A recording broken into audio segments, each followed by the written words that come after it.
Good afternoon. I'd like to make a start now. Thanks so much for coming to today's webinar, Looking Back to Look Forward, Outlook and Options for Drugs and Development in Afghanistan, Colombia and Myanmar. A really warm welcome to all of you who've joined the webinar, and in particular to our distinguished discussant, Vanda Felbab-Brown of the Brookings Institution, whose areas of expertise include both illicit economies and conflict, and who knows our three countries well through her research. Welcome also to all of our panelists, all of whom, like me, are participants in the Drugs and Disorder Research Programme. I'm Karen Brock, the project's Research and Uptake and Policy Engagement Coordinator, and I'm moderating today's webinar. I'll just run through the housekeeping and the flow of the session. We'll first hear insights and viewpoints on Afghanistan, Colombia and Myanmar from our panelists. We'll then move straight to our discussants, who will focus in on points of comparison and contrast and reflect on outlooks and options for drugs and development. We'd really like you to pose questions and raise discussion points. We're aiming to have half an hour of discussion after the presentations. Please submit your questions through the Q&A box, adding questions as they occur to you rather than waiting until the end. And if we have too many to answer during the session, we'll compile them and try and provide answers afterwards. We all know that the three countries we're talking about today, as well as being among the world's largest producers of illicit drugs, are all currently experiencing horrible increases in political violence and instability.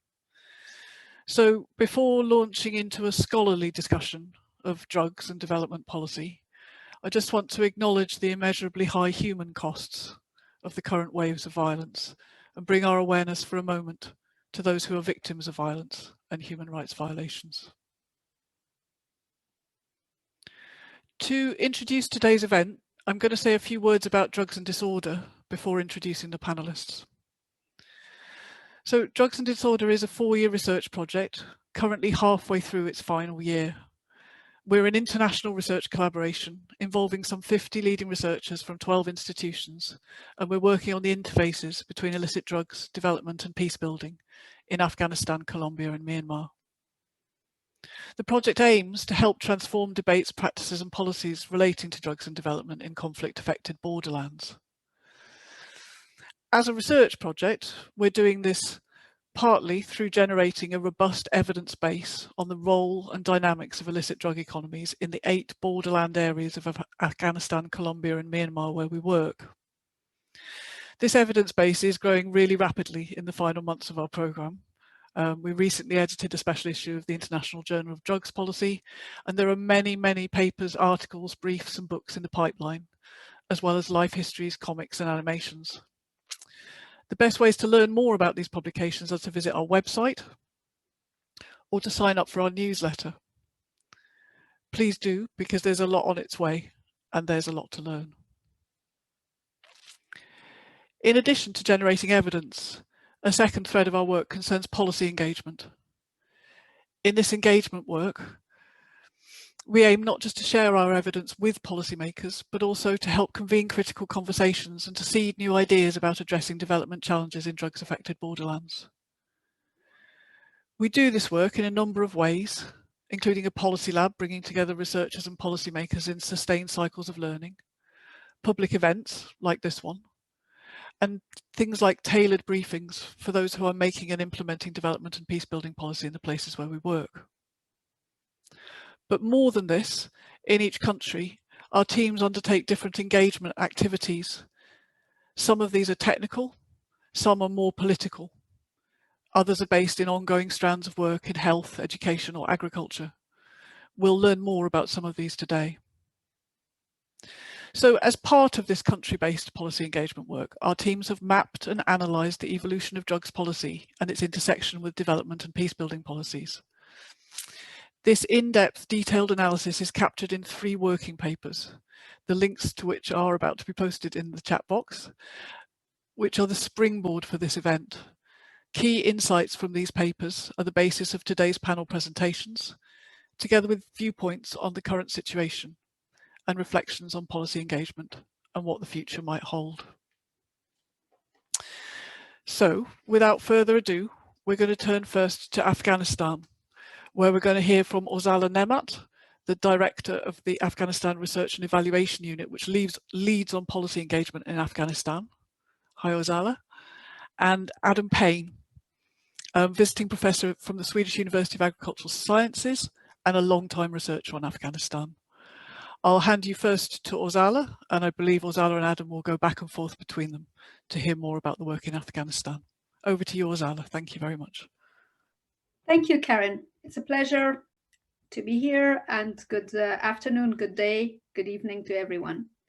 In Afghanistan today, violence is on the increase. Based on the UN report, the first quarter of 2021 has seen a 29% increase in violence in comparison to first quarter of 2020. Poverty is also on the rise. Over 11 million Afghans are living with worrying level of food insecurity, and the GDP per capita is also having an unprecedented level of decline, partly due to conflict and partly due to COVID.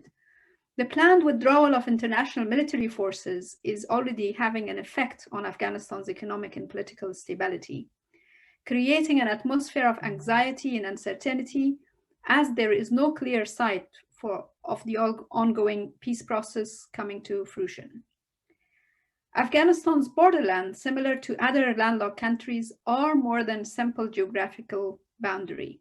The three borderlands where we, through this project, are working, Nangarhar in the east, Nimroz in the southwest, and Badakhshan in the northeast, are centers of trade and transit of people and licit as well as illicit goods. They are also important centers of revenue, both formal and informal. Despite these factors, such borderlands have been left behind, deprived of social and political infrastructure, development and aid resources in most cases. In the borderlands where we work, overall violence and pandemic is affecting communities, particularly those whose livelihoods depend on small trading businesses. Violence has also been quite intense in Nangarhar, eastern borderland, with offensives involving Taliban, Daesh insurgents, and government operations. Badakhshan, the other borderland that we have been working on, too has experienced a number of district offensives. The opium economy, the topic of discussion today, is an important source of revenue and only means of survival for many of those living in the borderland areas, especially where unemployment and food insecurity are major challenges. Our research gives numerous illustrations on how illicit drugs economy is woven into patterns of conflict, livelihoods, and governance in the borderlands. So looking at the history of outcomes of counter-narcotic policy in the country as a whole provides an important background to the situation we see today that helps us strengthen policies and practices that support development and peace-building outcomes. My colleague Adam will now share findings from our study, Mapping Drugs and Development in Afghanistan, National Policy and Actors Analysis. Adam, to you. Thanks, Ozala. The CIGAR review of US strategy on counter-narcotics summed it up as a strategic failure full of tactical incoherence. The House of Lords Committee in the UK report on the UK and Afghanistan basically said CN efforts in Afghanistan had failed. I mean, the metrics, of course, that they used for judgments of failure are interesting in themselves as to how it was seen. But I want to just really focus on some of the core reasons one believes that what this failure underlies it. The first one is that the counter-narcotics has essentially treated the opium poppy economy as a criminal and security issue. There's been very little evidence of joined up or an integrationist agenda linked to peace building and development, although there were efforts at times to do that. The evidence shows that eradication, alternative development, and security issues have essentially been treated as discrete problems that can be addressed through technical means such as eradication, crop substitution, or interdiction. A second major reason has been the question of urgency, what I call the tyranny of urgency, where opium poppy economy has been framed as an obstacle and a route to disaster for Afghanistan. And this sense of urgency has encouraged hard responses, notably in the form of eradication and interdiction, war on terror, war on drugs. And because of the problems of implementation, there have been tactical as well as strategic failures. In many respects, it reflects a very what I'd call a substantialist mode of thinking concerned with entities, like opium-like poverty, to be eradicated. Linear cause effect, a very mechanical approach towards the problem. Alternative development and eradication have been ineffective at best and counterproductive at worst. The reasons are multiple: short-term time frames, short-term projects, weaknesses in programming, and a lack of temporal, let alone spatial alignment, disjunctures, dysfunctions in terms of where projects have been done when. Counter-narcotics programs in areas which weren't necessarily the worst in terms of opium cultivation, and with a very neoliberal understanding of markets. In fact, an absolute lack of understanding the ways in which the economic marketplace in Afghanistan, from all the commodity markets, operates exactly in the same way as the political marketplace. They are closely interlinked. Many of the alternative livelihood projects, although located in provinces where there were significant areas of opium public cultivation, tended to be concentrated in the better resourced districts for all sorts of reasons, where transitions out of opium poppy were possible, but not in the districts where opium cultivation was more entrenched. There has, of course, been a lack of coherence between the major counter-narcotic policy actors and between branches of government, Afghanistan government. There have been different and conflicting strategy interests within the key donors, within US, within UK, between UK, and within Afghanistan government. And Afghanistan government has not been in a position to lead and assert its interests. I mean, in a sense, as someone has put it, it has not had full sovereignty over these issues. It's been a classic failure of collective action in that a coherent policy around a recognized challenge failed to emerge. But different actors defined the policy problem in different ways, and therefore no coherence was possible around solutions. There's a broader lesson too, that ambitions to wage a war on terror, achieve security, peace, state building and development simultaneously have scuppered attempts to constructively address the opium poppy economy. And this links to Roderick's notion of the policy trilemma. All good things cannot come together. Choices have to be made. It requires prioritization. It requires sequencing. It means managing trade-offs between security, state building, reducing cultivation and supporting development. And the result is, as we see now, that none of the goals of the reconstruction effort have really been achieved. What does this mean for the future? I think we need to recognize that Afghanistan's rural economy is failing. There's a high degree of landlessness. And agricultural futures for many people are deeply limited, and commodity markets do not work for the poor. What is interesting about opium is it's the one commodity that actually can provide a means to living on the land. Without it, for many people, there is no agrarian future. The parallel is with, in a sense, potatoes in Ireland. When the potato crop failed in Ireland, we had the Great Famine in the 19th century. And when it failed, they left. There was nothing there left for them. And when if opium were to go, the same consequences would arise for the rural population.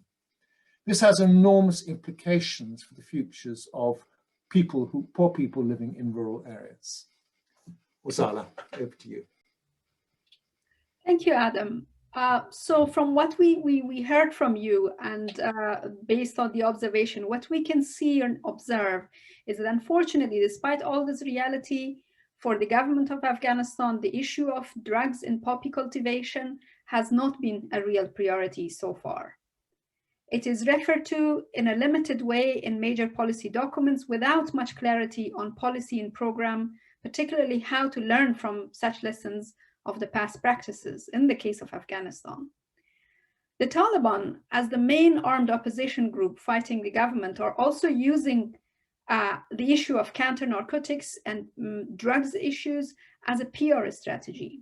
This is indeed alarming, as it may attract the attention of some policymakers and donors, but it overlooks the historical context of Taliban ruling period, 1996 to 2001, and underlying reasons on why opium production was reduced during that period. In light of our findings from the study, what seems unclear in the future of counter-narcotic engagement? With the military troops withdrawal and possible reduction in funding, it is unclear on how mainly donor-dependent policy and programming related to counter-narcotics will operate in the years to come.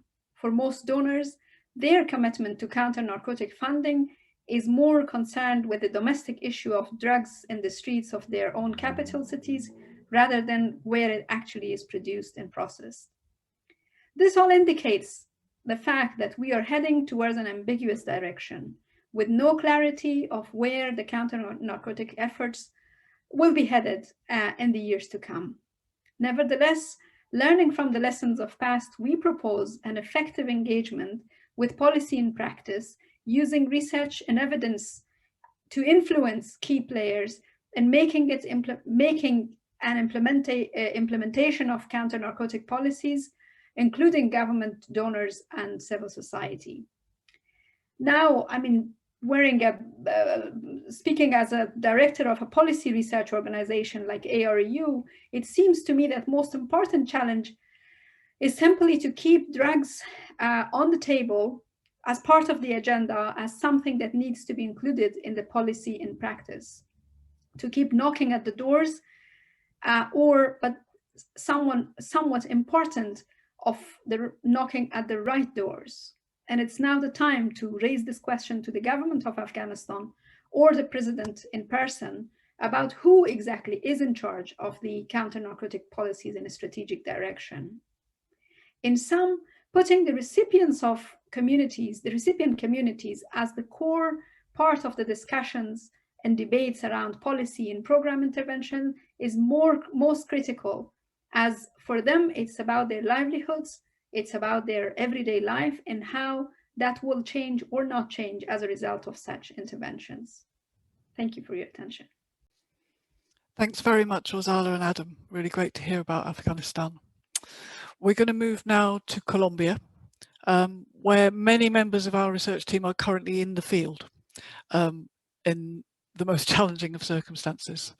So we'll hear first from Francis Thompson, who's collaborative researcher at SOAS, who will introduce the key points from the working paper, to frame a video presentation from Diana Machuja, political scientist from the National University of Colombia.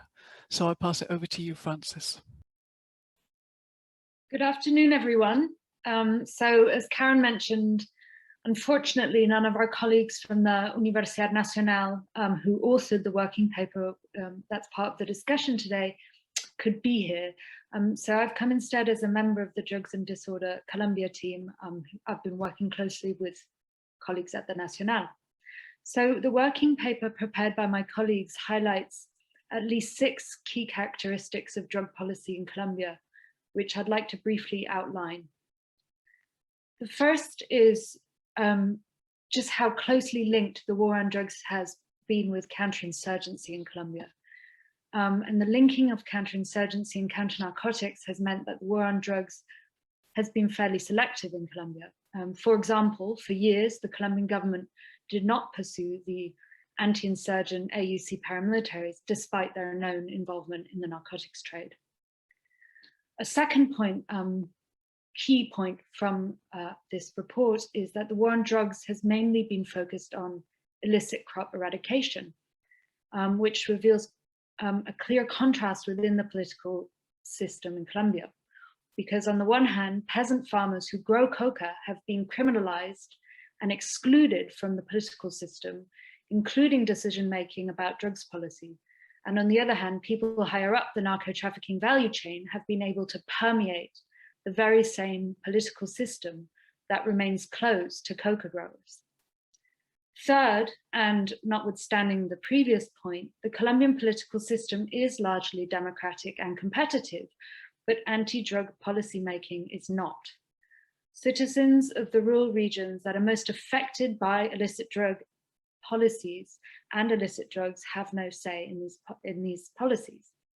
And despite decentralization of the political system under the 1991 Constitution, departmental and municipal governments have no real power to affect the drugs policies applied in the territories under their jurisdiction, So what's one of the things that's clear in the report is just how often municipal and departmental government leaders or politicians oppose, for example, aerial fumigation.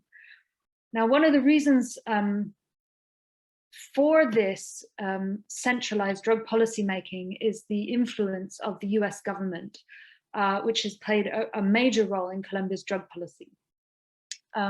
So the undemocratic and centralized nature of drug policy making in Colombia has been exacerbated, if you will, by US influence, and the US government has consistently pushed for forced eradication.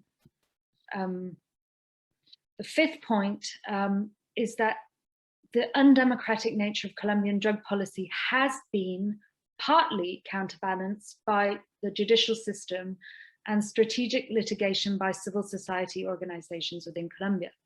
Colombia's 1991 rights-based constitution opened the door to court rulings that have placed some limits on the hardline policies.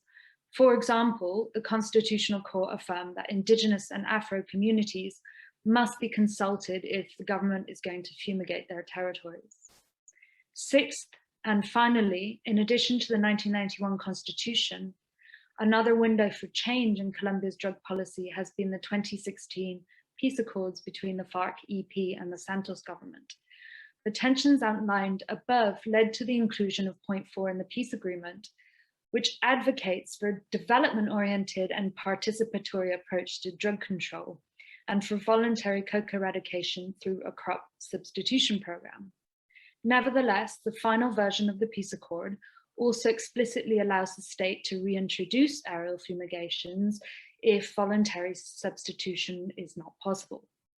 In practice, the government has not prioritized voluntary substitution, and the current government has been working much harder to reintroduce aerial fumigations, which were suspended in 2015, than to ensure success of the voluntary substitution program. A very unfortunate choice given the huge amount of harm caused by this strategy, which after some 30 years of spraying has not rid Colombia of illicit drug crops. I hope this brief overview of the Nacional team's working paper will be useful for the discussions. I would now like to share with you a video prepared by our colleague Diana Machuca from the Universidad Nacional team.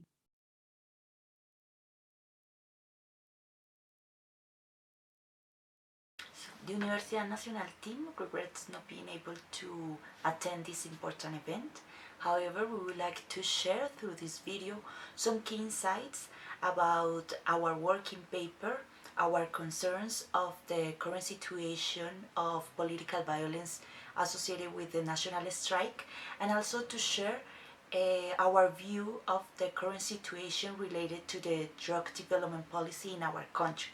We will also discuss some opportunities to use our research to influence policy in defense of some gains of the peace agreement and the substitution program of illicit crops.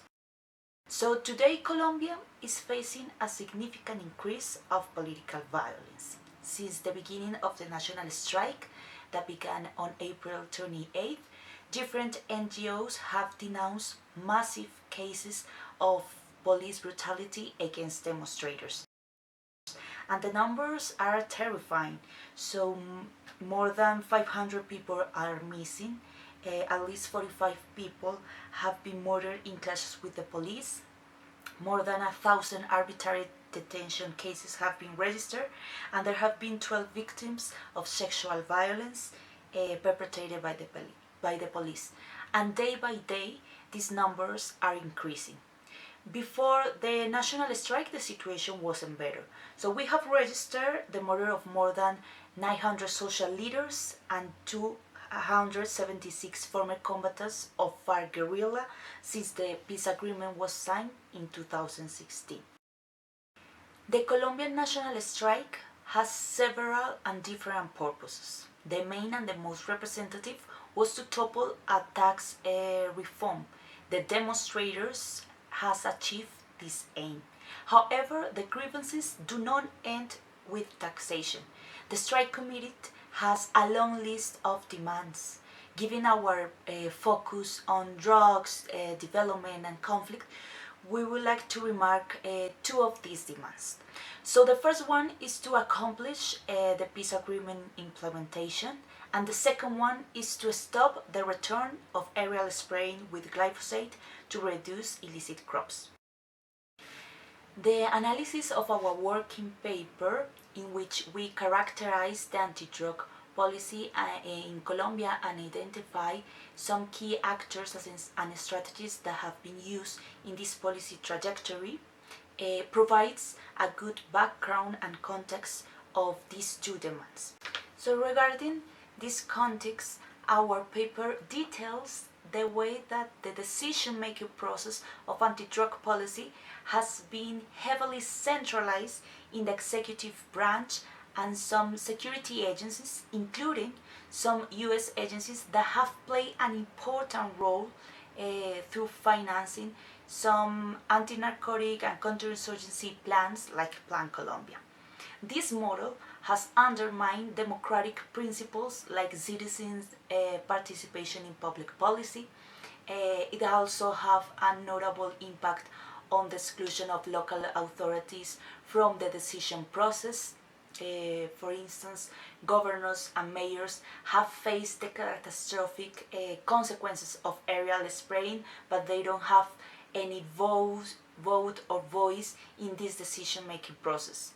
In this context, our working paper that was written before the national strike, we proposed two open windows for policy engagement in opposition to the centralized and exclusionary nature of public policy on drugs in Colombia. So the first one is the judicial system, and the second one is the implementation of the peace agreement. So regarding the judicial system, the Constitutional Court and several judges have made important decisions to counter the prohibitionist anti-drug policy in terms of consumption, the resumption of aerial spraying, recently the suspension of manual forced eradication in some municipalities, including Tumaco, one of our study cases. The peace agreement has introduced some new and progressive elements to the anti-drug policy debate in Colombia. The peace changed the perspective about illicit crops in our country. It recognized there is a social and an economic exclusion on these regions that promote coca economy. In this sense, the peace agreement offers an alternative economy for the coca growers through the penny substitution program, which it is proposed as the main strategy for anti-drug policy over forced eradication measures, including aerial spraying. The research evidence, including ours, has suggested that the judicial strategies that prevent the return of aerial spraying and the implementation of the peace agreement have become two key issues in the study of the evolution of anti-drug policy. Our team has been actively participating in some of these legal strategies to prevent aerial spraying.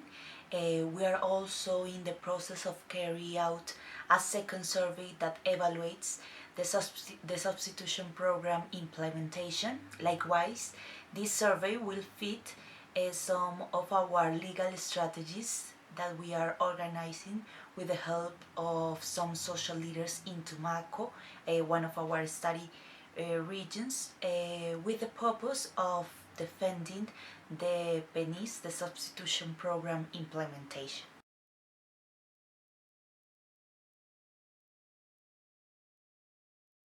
We'll move now to Myanmar.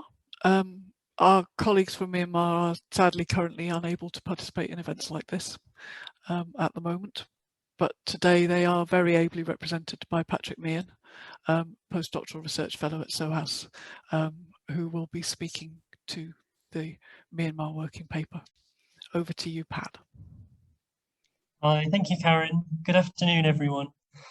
As Karen intimated there, over the past few months, the political landscape in Myanmar has been really fundamentally transformed following a military coup that took place on February the 1st.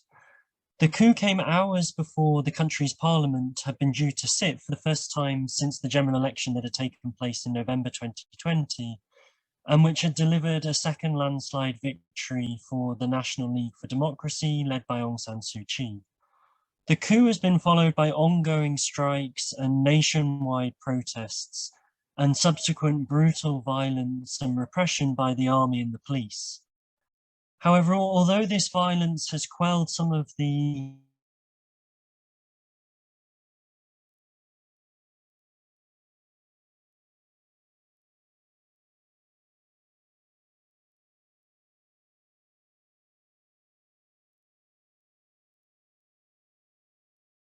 active change than the limited reforms enacted since 2010. Following the coup, and even before that, but especially following the coup, the country is now facing multiple challenges. The economy is in free fall and is estimated to contract by 10 to 20% over this year. This was already a country reeling from the devastating impact of COVID and where welfare safety nets were almost non-existent. Even prior to the coup, recent research showed that 3 in 5 households were now below the poverty line. Since the coup, there's been an ongoing general strike, and this, coupled with internet shutdowns by the military rulers, has devastated the country's banking sector. Confidence in the banks is extremely low. The central bank lacks the liquidity to stabilize the system, and accessing cash has become increasingly challenging. The health system, already weak, has largely collapsed. There is now no COVID testing or vaccination scheme. Many people can no longer access vital medicines. Even children's inoculation has stopped for now. The country's peace process that was already failing has now collapsed. It is intensifying now, with the army using airstrikes against many of the country's ethnic armed organizations. So Myanmar is now facing a particularly prolonged period of political and economic turmoil.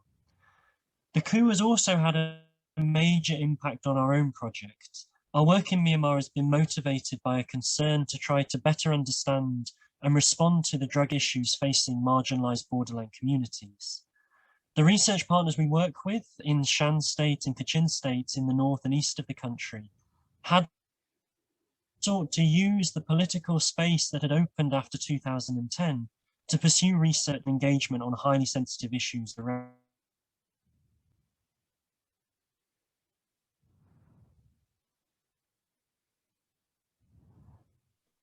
At the same time, the research that we've been doing in the working paper we've just published offers important insights into the centrality of illegal drugs to Myanmar's political economy.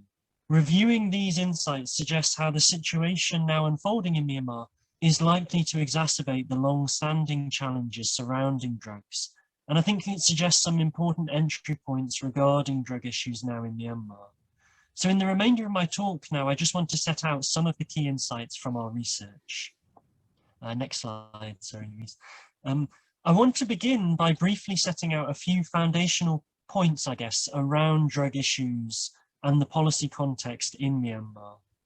The first of these is that it's important to emphasize that the borderland regions in Shan and Kachin state where we work are sites of both drug production and harmful drug use. Opium cultivation remains absolutely essential to the livelihoods of some of the poorest communities in a similar way as to Afghanistan. At the same time, changing patterns of drug use, especially around injecting heroin and methamphetamine use, are creating new forms of poverty, vulnerability, public health crises, and worsening social tensions. And I think one of the key points is that while much of the focus of the international community working on drug issues in Myanmar continues to be on stemming opiate production and trafficking to foreign markets, for many communities throughout Myanmar's borderlands, it is the rising rates of harmful drug use that are seen as a more pressing issue. There's also been major shifts in regional drug markets, that drug production in Myanmar today is primarily driven by markets in China and East and Southeast Asia. This is quite a different context to the 1970s and 1980s, when much of the heroin produced in Myanmar was destined for Western markets. And this also, I guess, links with the fact that international engagement on drug issues in Myanmar is very different than in Afghanistan and in Colombia, where counter-narcotics has been such a major focus of foreign and especially US policy. The Myanmar government has long been determined to resist any external engagement on issues that it sees as domestic. This is linked with bitter legacies of colonial rule that have instilled a strong sense of national sovereignty amongst Myanmar's governing elites. I think importantly in Myanmar's context as well, that this is a history and perspective that is shared by China, which is by far the most influential external actor in Myanmar, and is also now the major market for the country's drug production. Myanmar's vast natural resource wealth also means that aid dependency is relatively low, and that aid and diplomacy have thus been quite weak levers for external influence or for engagement on drug issues. And this has created a context where responses to drug issues in the country's borderlands have largely been set by the national government.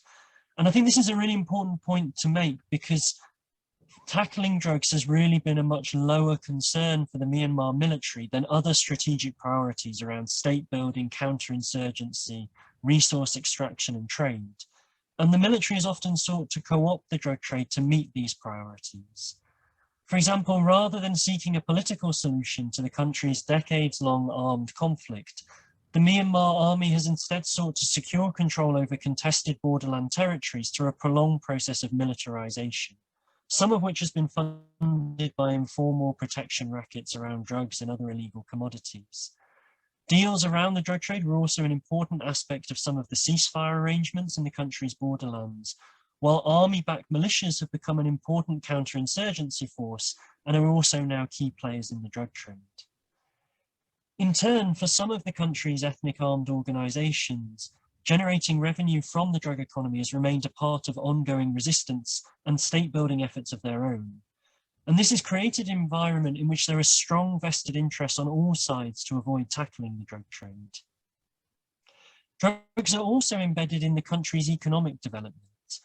The search for investment capital, weak regulations around illicit activities, and money laundering have meant that since the 1990s, powerful interconnections have emerged between the illegal and the illegal economy, with heroin being described as the seed capital of the Burmese economy in the 1990s, with many large companies having their roots in one way or another in the drug economy. However, although tackling drugs has been a low priority for the Myanmar government, borderland populations view drugs as a major issue. There are major concerns around the rise of harmful drug use, especially its links with the country's HIV epidemic. There's also strong resentment towards the impunity that is afforded to politically connected major players in the drug trade, while policing on drug issues targets small-scale users and sellers, leading many people to serve long prison sentences for minor offences. And as a result of this, drug narratives are suffused with much wider grievance narratives around the neglect and exploitation of non-Burma ethnic nationality populations in the country. So many of the dynamics that I've just very briefly highlighted above are likely to intensify over the coming years amidst the new political environment created by the military coup. Firstly, as armed conflict intensifies, tackling drugs is likely to remain a secondary priority for all armed actors behind more pressing strategic concerns. Secondly, amidst worsening conflict and economic hardship, drug cultivation will continue to offer a vital lifeline for many impoverished households and may in fact become even more important. Thirdly, as the economy continues to shrink and as the country faces an ongoing banking crisis, I think there's likely to be greater opportunities for illicit drug revenues to be funneled into the legal economy, with even fewer questions asked. And finally, I think the political space to address drug issues, for example, through the peace process, may now be closed. This was already a context in which the most influential actors shaping the drug economy, such as the Myanmar military, were the hardest for international actors to interact with and influence. And this is likely to simply get harder.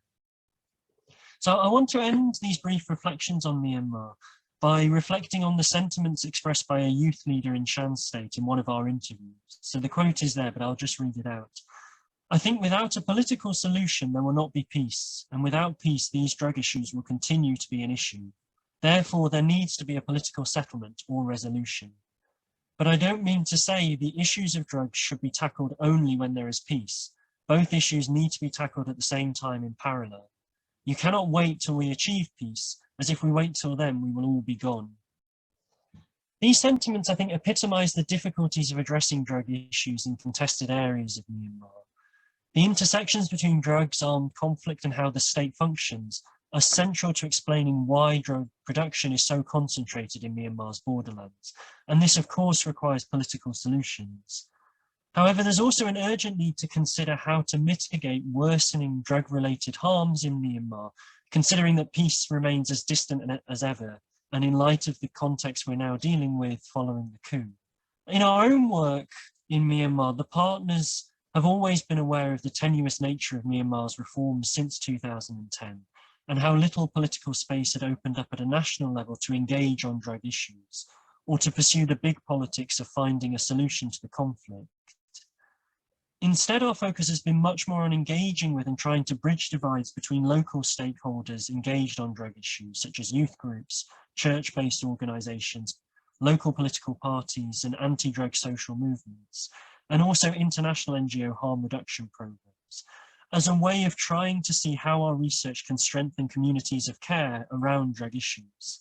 And this work continues despite the deteriorating political situation. And one potential opening for this kind of stakeholder engagement may lie in strengthening the public health responses to drug-related harms. This may offer greater scope to avoid the blame game surrounding who is responsible for drug production, while addressing the needs and concerns of borderland populations. There's a huge need for more education on the issues surrounding drug issues to try and address the stigma and damage around drug-related harms, and also to inform more inclusive and effective responses. At the same time, for locally supported solutions to emerge, there is a real need for external programs to engage much more deeply with local narratives, grievances, attitudes, and beliefs around drugs. And I'll finish there and pass back to you, Karen. Thanks very much, Pat, for concluding the 3 country presentations that we've got on this panel. I'd like to turn now to Jonathan Goodhand, who's Principal Investigator of Drugs and Disorder, who will be reflecting a little on some of the comparative points across the 3 countries.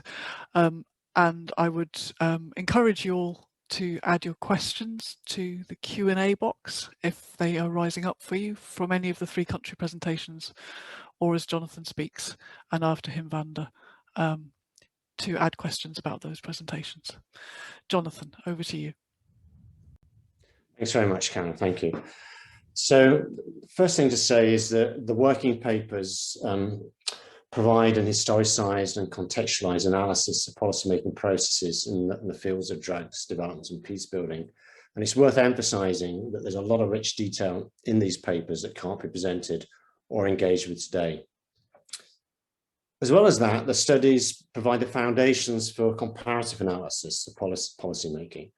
What similarities and differences can we see across the 3 cases? What's idiosyncratic and context specific? But what common patterns can be observed across the 3 countries? And how do we explain these commonalities?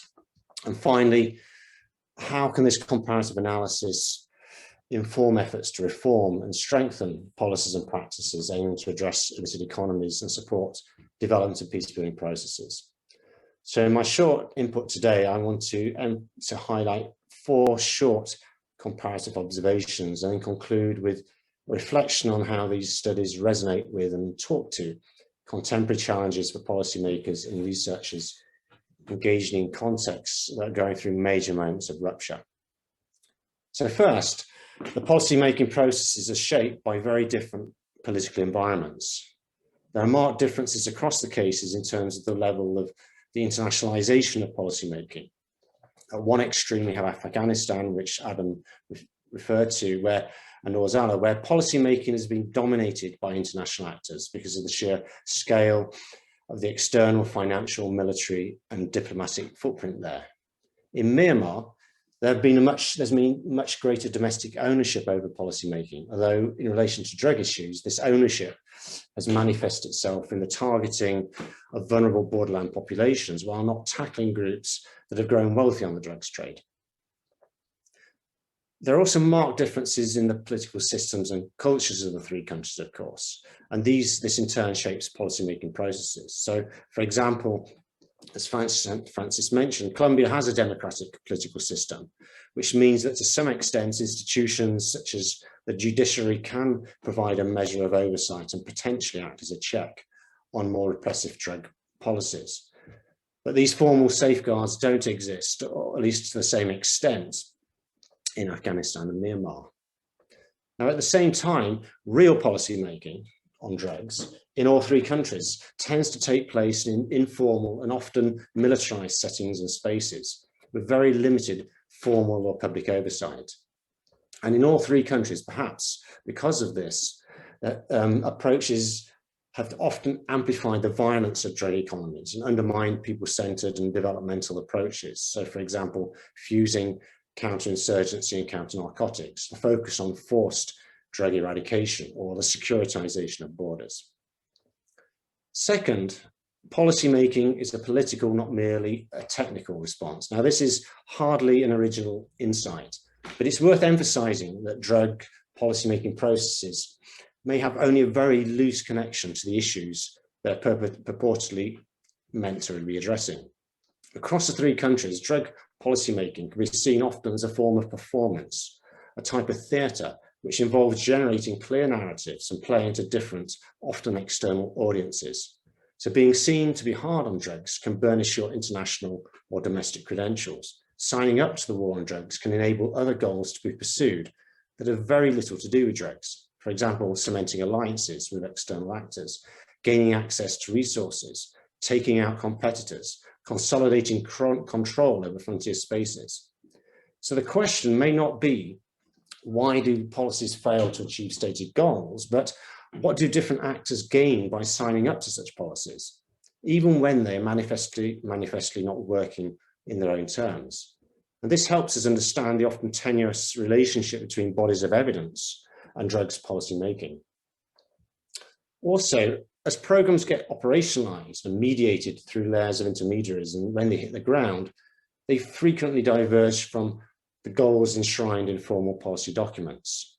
This is partly about how programs become enmeshed in the small politics of local elites and societal structures. It's also, as our working papers show, about institutional confusion, competing mandates, and capacity deficits. And this comes out very clearly in the failures around the implementation of the PNIS program, Colombia's drug substitution program. So implementation and program failure is usually linked both to politics and to technical processes. Third, all good things do not come together. A common refrain is that there's a need for greater coherence and integration between the fields of drugs development and peace building, so they can work towards common goals. And we see plenty of examples of what Adam talked about as collective action problems amongst policymakers from these fields, where fragmented policies work at cross purposes and where, for example, counter-narcotics policies undermine peace building and development goals. At the same time, there have been periods of convergence and integration, and this has exposed fundamental trade-offs and tensions between these institutions, policies and programs, particularly in frontier and borderland spaces, which have become zones of experimentation for counter-insurgency, counter-narcotics, development of peace building, often at the cost of borderland populations who depend on illicit economies for their survival. Thinking more carefully and honestly about these trade-offs is a key message coming out of the working papers and the project as a whole. Fourthly, the distributional effects and costs of these policies vary across time and space and different sets of actors. As I've noticed, different actors generate benefits linked to the rents and the legitimacy that can be accrued by adopting such policies. And implementation of these policies generate costs, which are unevenly distributed and are often disproportionately felt by those lacking power, voice, and representation, particularly borderland populations. Often, policies in a high-risk environment involve a process of risk transfer onto the most vulnerable and already stigmatized, and those who have few options other than being engaged in illicit drug economies.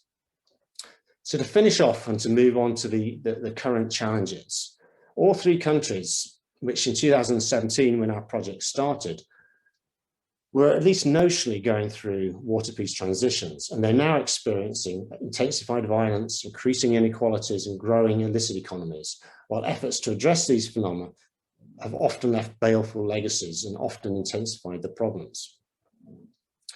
What are the implications for policymaking? Our analysis doesn't lend itself to easy policy solutions or trite fixes. The papers show the complexity of these policy environments and the risks of engaging the compulsion to do something in order to fix problems may itself create new sets of problems and contradictions. So they show a need for humility and proportionality on the part of policymakers, given the dangers of ambitious transformative experiments in counter-narcotics, counterinsurgency, state building, and so forth, and the need for some precautionary principles to think carefully about the risks associated with particular interventions and who is like to bear the costs of those interventions. So perhaps a more modest and less transformational set of goals need to be thought about, particularly in relation to violence reduction, and thinking carefully about the different forms of violence, physical, structural, and symbolic, that are bound up with particular interventions and how to minimize this violence potential. So for example, don't pursue fumigation of coca, don't eradicate poppy in the absence of alternatives, don't support development initiatives that lead to processes of dispossession, don't support peace processes that lead to increased violence in the margins. Finally, what are the implications for researchers?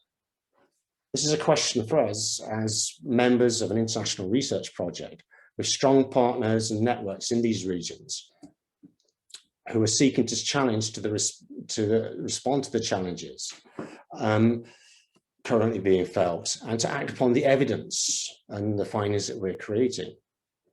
Our research shows that drugs are the subject of multiple and contested narratives, but certain narratives, mainly those of the powerful associated with national elites and international donors, tend to dominate or drown out other more marginal perspectives and voices. Those most affected by drug policies, growers, users, marginalized communities, are poorly represented or not represented at all in global and national policy debates. And our research is attempting to provide a space and to amplify these voices. Finally, we have a strong commitment to global partnerships, to co-producing knowledge, so as to support better informed and locally appropriate approaches for addressing violence, poverty, and drug-related harms, to understand how national, global policies can support and empower these approaches rather than undermine or work at cross purposes. To understand why failed policies are often continued, which goes back to my point about the political economy of policymaking and the need to understand internal incentive systems within policymaking institutions. And it's not simply about assuming that better research will lead to policy change. And finally, we want to encourage ways of thinking about policy and implementation that spans local, national, and global levels, and to be attuned to how spaces for policy change may open or close in volatile and contested contexts. So for example, in Colombia right now, it seems to be necessary to make a big effort at the national and global level to resist aerial fumigation. In contrast, in Myanmar, it's hard to see any progress at a national or global level. So it's a more localized form of support to mitigate harms may be most appropriate until openings for national policy change become possible. So I want to finish there now and hand over to Vanda. Good morning, good afternoon. Thank you very much, Karen, Jonathan, and the team for inviting me to engage with you on the conversation today. And let me start off by congratulating the team on the terrific papers that I had the chance to read and the hard work that went into them, the partnerships with actors on the ground, the methodology as well as the findings are very impressive. I will make comments about all three countries as well as make some general comments both about policy implications and a new drug world that I believe we are heading into with significant impact on both local populations and global policies. Let me start with talking about Colombia. And one of the key findings of the papers was, of course, what I agree and have advocated for 20 years is an inappropriate policy of conducting forced eradication before alternative livelihoods, legal livelihoods are in place for local communities. And no doubt the United States played a crucial role in this policy, being a core basis of drug policy approaches in Colombia.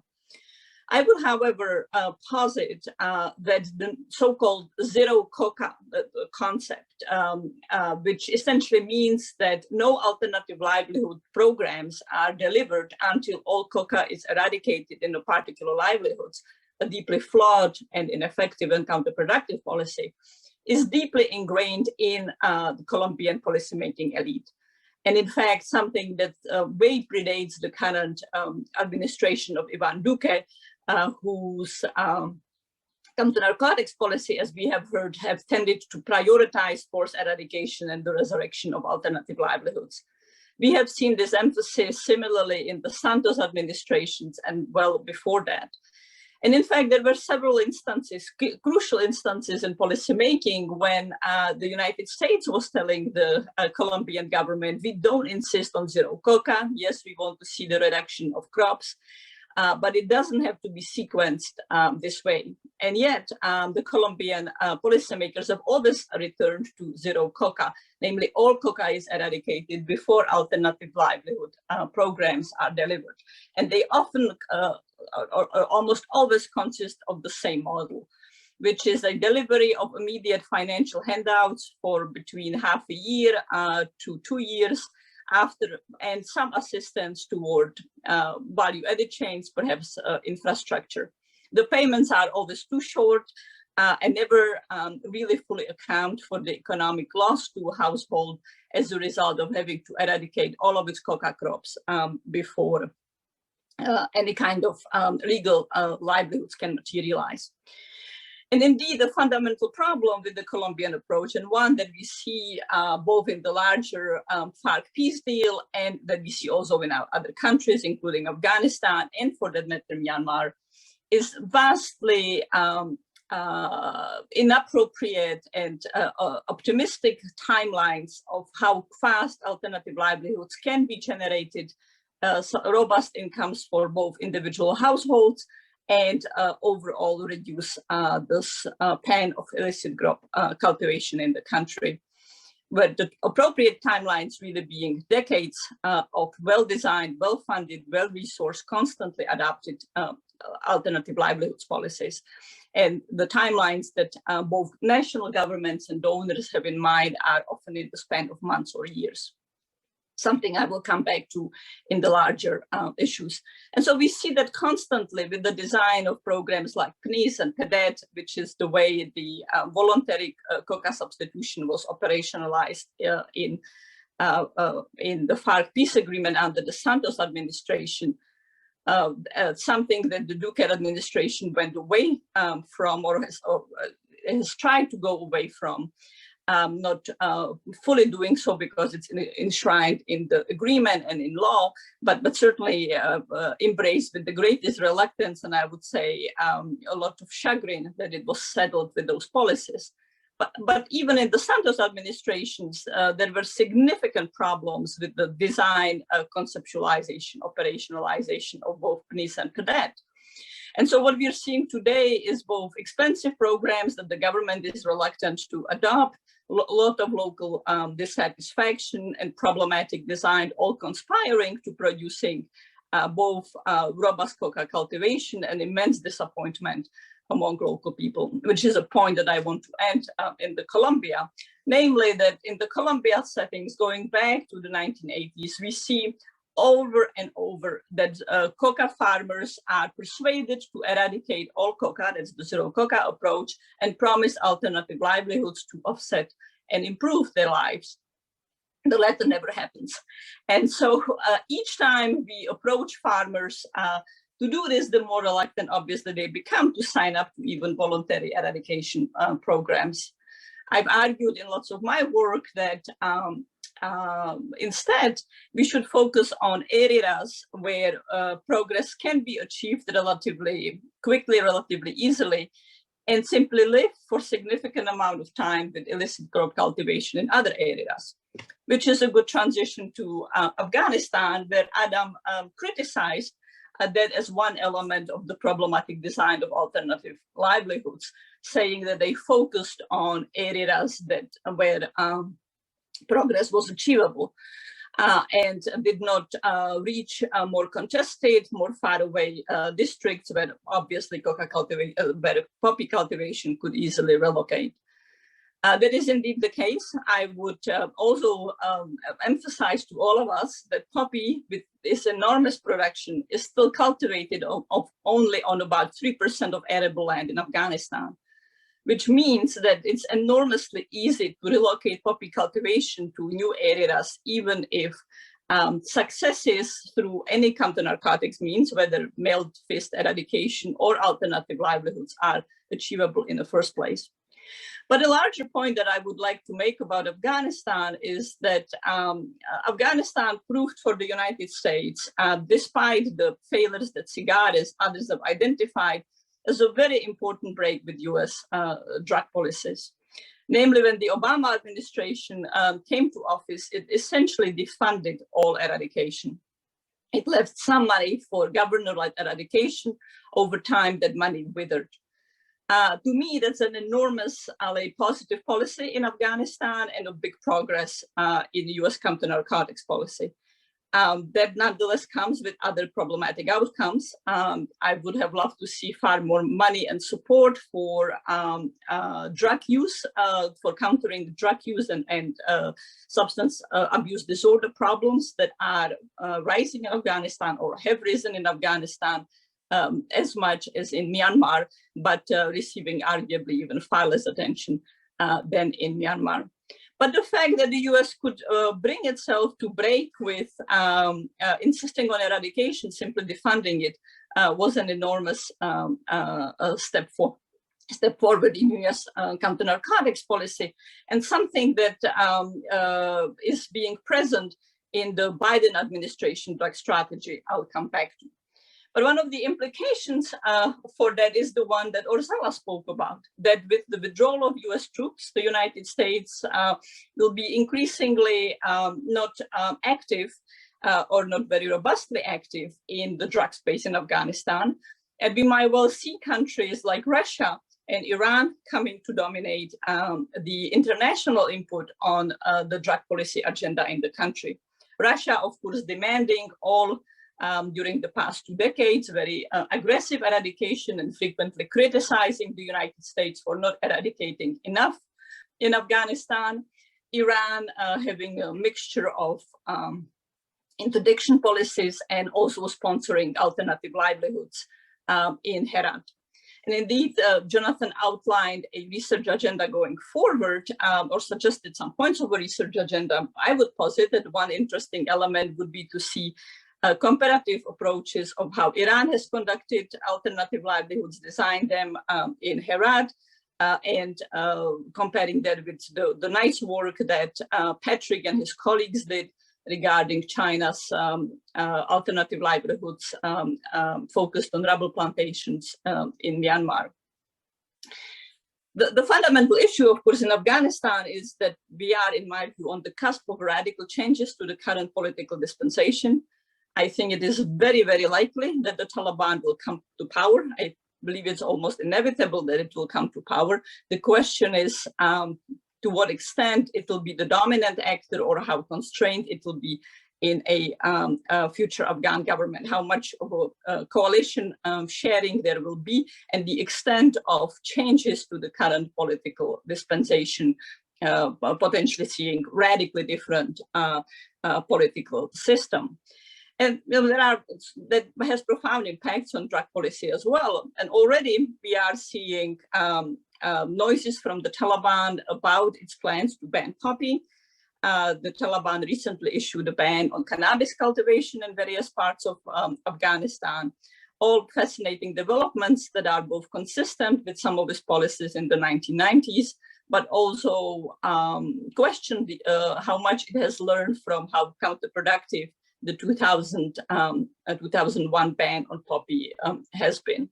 But it's quite likely that the Taliban will attempt to bargain with countries like Russia and Iran for legitimacy and support through counter-narcotics policies, as it attempted to do in the 1990s. While at the same time, as Orzala described, we are likely to see significant reductions in the legal economy in Afghanistan, and thus more people driven into illicit economies. Regarding Myanmar, I also want to just focus on some of the recent months and developments. And Patrick spoke about the fact that drug money is likely going to be filtering into the legal economy in Myanmar at even a greater scale that we have seen up till now.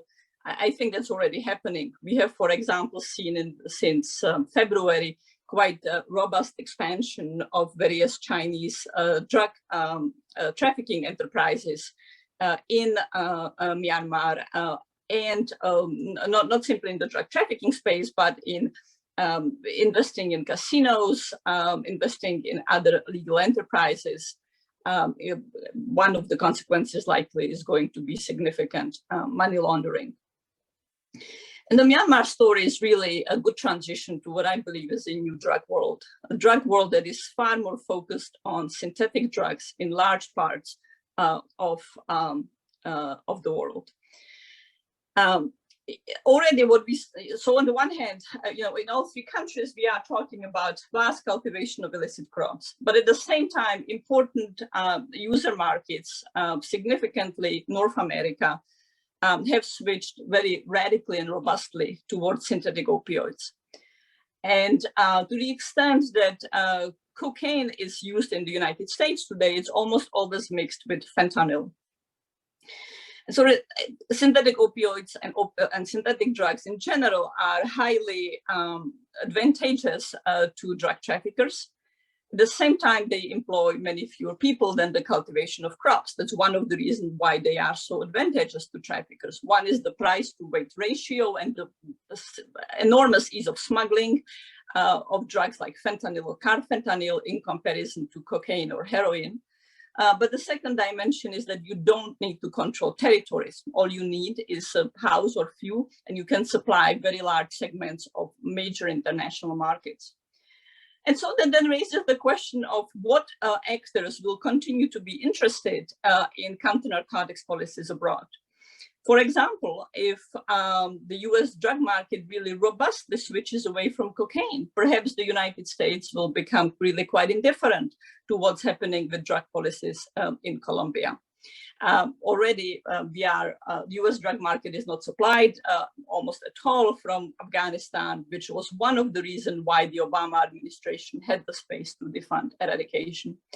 But those changes towards synthetic drugs could be far more robust and result in a bifurcated global drug market in which local populations whose existence is dependent on illicit crops, as Adam and others spoke about, might face a lack of international markets, or their markets will become very constricted simply to immediate neighbors. And really a reduction in the engagement of at least some types of international actors in the design of drug policies abroad. It's quite significant what the Biden administration has said about its drug policy. And in the strategic priority plan that it put out in April, supply side policies are only one of 7 points. It almost didn't make it into the document. The term eradication is not used once. And instead, the document speaks about state building and human rights regarding supply side policies. Now, I hope that the Biden administration will put its hand where its mouth is. And one of the elements of that would be to defund eradication, and certainly aerial spraying in Colombia. So, you know, I can speak more, but I'm aware that we are at the 10-minute mark for me and look forward to the conversation. The one plea that I would make to all the participants in the Drugs and Disorder Project is to put forth more concrete policy recommendations and go beyond simply saying, do not fund aerial spraying, a vital, or do not engage in aerial spraying, a vital point as it is. Jonathan is right about the need for humility in policymaking and realizing that policies can backfire. But at the same time, it's not enough to simply tear down policies, because policymakers often do not have the luxury of doing nothing. Sometimes they can say this is not our problem, but oftentimes they face pressure from elected bodies, from the international community to design policies. And so to say these alternative livelihoods were terribly misdesigned is a very important first point. But I would posit that it's imperative for researchers to then say, okay, what would a better alternative livelihoods design look like, even at simply at a pilot level as a test? Thank you, and I look forward to the conversation with all. Thank you very much, Vanda. You've certainly given us some good things to think about there. We've had a few questions. There are two country-specific questions, and I think I'd like to start with those. The first being jumping off Orzala and Adam's presentation, question from Hannah Green. Orzala finished by saying that it's critical that voices from the borderlands be heard. Are there associations of opium growers in any of the research sites in Afghanistan, as there are coca grower associations in Colombia? Or are there any other mechanisms for those voices to be heard? Could we perhaps hear from you, Orzala, on that? Thank you. Thank you, Karen, and thank you, Hannah, for the question. Well, in the Afghan context, the issue of unions and having a farmers association is not very common. There has been some form of, general farmer associations, but I have not, to my sort of limited knowledge, I would say, I have not come across a real sort of farmers association similar to Colombia and other countries where they are formally declaring that they are poppy growers or coca growers. We haven't come across that, but there are two things that are happening. On the one hand, farmers do grow poppy, obviously. On the other hand, farmers do have associations gathered as farmers growing poppy, but also growing other things. Most of the poppy, for example, in Helmand province is grown in areas that are completely out of formal sort of territories. They are desert areas, and in those places, they have no regular system of, even like farmers associations happening. So my quick answer will be that we don't have so far, based on my knowledge, specifically organized farmers associations on poppy growing. Okay, thanks for that answer, Orzala. As a second question I'd like to direct towards Pat on Myanmar. It was mentioned that China is the most relevant and influential actor in the country. Does this have an impact on the illicit crop eradication strategy put into force by the Burmese government and other actors like the UN? And can you expand a bit more on the relevance of Chinese-led alternative development strategies in Myanmar? Okay, sure. Yeah, thank you for the question.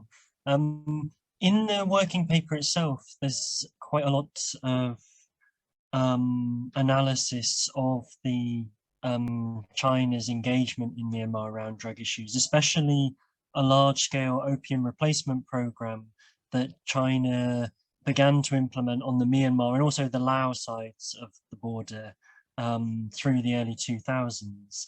And this has actually become kind of the major alternative development scheme within parts of northern Myanmar and northern Laos. It's certainly on a much bigger scale than UNODC or other forms of alternative development. I think what's interesting with the Chinese strategies in Myanmar are a number of factors. Firstly, in terms of the sort of the theory of change or the logic that they have around these strategies, it's much less about directly engaging with illicit opium smallholders, and it's much more about trying to instigate large-scale agrarian change within borderland areas. So whereas a lot of the kind of much smaller UN or Western engagement has been trying to support smallholder farmers become more competitive in commodity chains within the illicit economy, the idea that seems to underpin a lot of the Chinese engagement is much more about trying to support large-scale agribusiness development, investments in infrastructure, with the idea that this will lead to a gradual shift in the agrarian economy and will increase levels of economic development and therefore pull people away from the illicit economy into legal activities. One of the big issues with this has been that the way that it has worked is it's effectively given Chinese companies, the majority of which from Yunnan, so the province just across China, certain benefits for investing, especially in agribusiness developments in northern Myanmar. So this has been about kind of tax cuts, import licenses to re-import agricultural goods back into China. So a lot of the companies that have invested have primarily been interested in their own kind of commercial interests. And this is often seen growing issues around dispossession, focus on kind of securing access to land, especially in kind of highly sought after lowland areas in Myanmar. And what you've actually seen in some of these areas is increasing risks to livelihoods from forms of dispossession that in some cases have pushed smallholders back into the illegal economy as a way of trying to cope with the insecurities that have been produced by large-scale agribusiness developments. So there's definitely some interesting findings around sort of the unintended consequences of some of these strategies around China's opium replacement strategy. I guess I'll be brief, but I guess the final point to make as well is I guess it links back to what Jonathan was saying around some of the politics around drug policy making, that in many ways that the drug issue was partly used by provincial elites within Yunnan to try to leverage the central government in China, to try to open up that border and to encourage greater forms of investment and cross-border trade, which was really more interested in about trying to promote development in Yunnan and trying provincial elites in Yunnan to try to expedite economic development in their own province rather than actually necessarily being all that concerned about reducing levels of opium production in northern Myanmar or Laos. But that was the way that it sort of got packaged as part of those negotiations between central Chinese government and provincial actors. But I'll pass back to you, Karen. Thanks, Pat, for that really comprehensive answer in a very short space of time. We've got a question here from Jean-Luc Lemaire from UNODC, who thanks us all for a fascinating exchange. I'd like to direct this one to Vanda and to Jonathan. When raising topics such as risk or harm reduction to set policy priorities, should we not consider the enormous drug use in especially Afghanistan and Myanmar on the same level as violence? So I'd hand that to you, Vanda, and then over to you, Jonathan. Jean-Luc, yes. So, I've argued in both countries for a very long time that the most strategic, the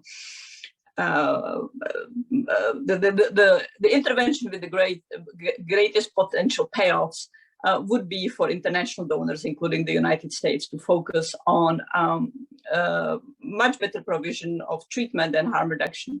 And Myanmar, in some ways, surprisingly, already during the last years of the junta, emerged as more of a pioneering country in the East Asian space and moving toward adapting some harm reduction approaches, such as clean needle exchange. And Jean-Luc, you were a very important actor in helping to steer policies in Myanmar toward better direction under very difficult and circumscribed policy space.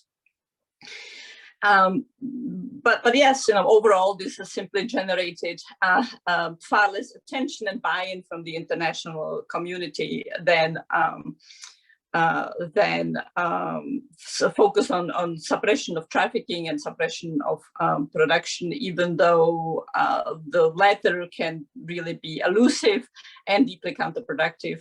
And we have more space and more effectiveness, in my view, in engaging in the latter space. Karen, if there is a time later on, I would like to come back to some of the points about alternative livelihoods and the China discussion, but let me hand it over to Jonathan. I'll keep my very short because there's other people got things to say. But I think it's a useful, what Jean-Luc is highlighting, I think it's very important. And we have been developing ideas about the frontier and borderland regions as kind of riskscapes and borderland communities subject to the slow violence of drug use. Increasingly in Afghanistan, but a long history of this in Myanmar. And it is true as well, as Pat said, that there is more political space to pursue harm reduction strategies. What our research is also showing, I don't think Pat wants to come in very quickly here, but local responses, such as the Pachasan movement, is kind of one form of local kind of response to the questions of harm, which itself also is creating harms. And there's a kind of conflict between international and kind of Western ideas about harm reduction and local responses. Do you want to make a quick comment on that, Pat? I guess just to reinforce that point, that there's a lot of demand for trying to address drug-related harms, as Jean-Luc emphasizes, but I think it's important to see that simply rolling out harm reduction strategies can often also have unintended consequences in some of the areas that we're working in. That there's been a lot of tensions in Myanmar, which isn't unique to Myanmar, but around issues around syringe distribution, concerns around how to balance kind of quite individual responses towards supporting people who use drugs, who face harms, versus kind of the needs of communities and societies. And trying to understand that, I guess that was the point I was trying to make at the end of the presentation, taking seriously the narrative, the local narratives around drugs and understanding where they've come from, what are the histories of those narratives, and how is that likely to then shape reactions to kind of harm reduction responses. And there's a really interesting program that is about to be kind of operationalized in northern Myanmar, which is led by, or is funded by USAID, but is trying to work very much through local actors and trying to bring together harm reduction international NGOs, but also the kinds of local social movements that Jonathan mentioned. And I think that is based on a realization that in the urgency to try to roll out harm reduction programs, there often hasn't been that time or that scope in very difficult and complex environments to have the kinds of community engagement that are likely to be needed to make these programs work. So I think it'll be really interesting to watch that space, because I think that program is going to go ahead despite the coup in Myanmar, and it's just being operationalized now. So yeah, I think that'll be a really interesting space to watch and to see how this works in practice. Thanks very much, Pat. We're nearly out of time for the whole meeting, but I wonder if, Vanda, you requested to go back to a couple of points. I wonder if you'd like to do that as a closing to the meeting.